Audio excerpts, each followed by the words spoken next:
It's time for the Southern California Foreclosure Report. Diving into the numbers for Southern California, the notices of default. This is the first public time that we know folks have missed payments. So that means they missed a payment a minimum of 120 days later. The notice of default will be filed. Usually it takes much longer. And we can see when we're looking at 2024, the numbers are up. We had record low years of notices of default because we had a foreclosure moratorium during COVID.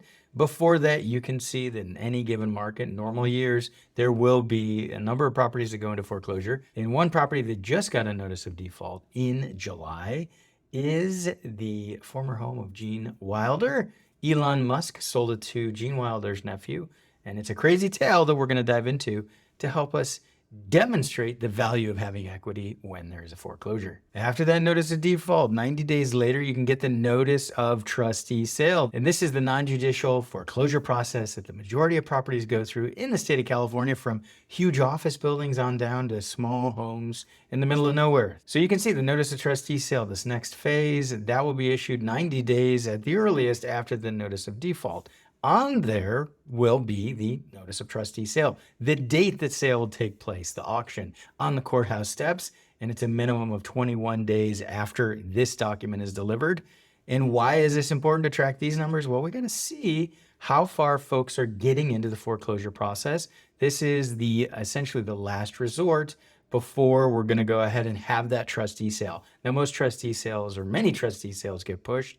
If you have a foreclosure.com account, you will see that that's often what happens. We can see too that the numbers have increased. So we're seeing more properties ending up in that next phase of the foreclosure process.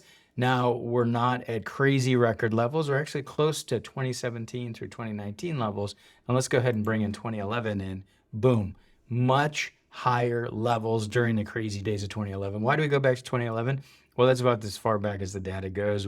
It sunsets after about 10 years, and I've just been keeping the data, so we still have record of it. Final phase. So the trustee sale has been scheduled and has gone through, and we can see the number of properties going back. So when we look at 2020 as compared to 2024, particularly for LA, that's a huge number of properties going back to the bank in LA, although 53 is not a dramatic number, but it's much bigger than these years past. And part of the reason is because of the foreclosure moratorium. We can see that it falls in line with more normal years for the number of properties going back to the bank, and is definitely lower than where it was in 2015 and much, much lower than where it was in 2011 when we had crazy levels of properties going back to the bank. Remember, there's advantages if the property does go back to the bank. There is the ability to purchase it after trustee sale for certain folks. We've talked about that before, SB 1079. And if it isn't purchased through SB 1079 and it ends up coming out to the market, in many cases, there's going to be a first look program for folks who are going to move in to the property and make it their primary residence.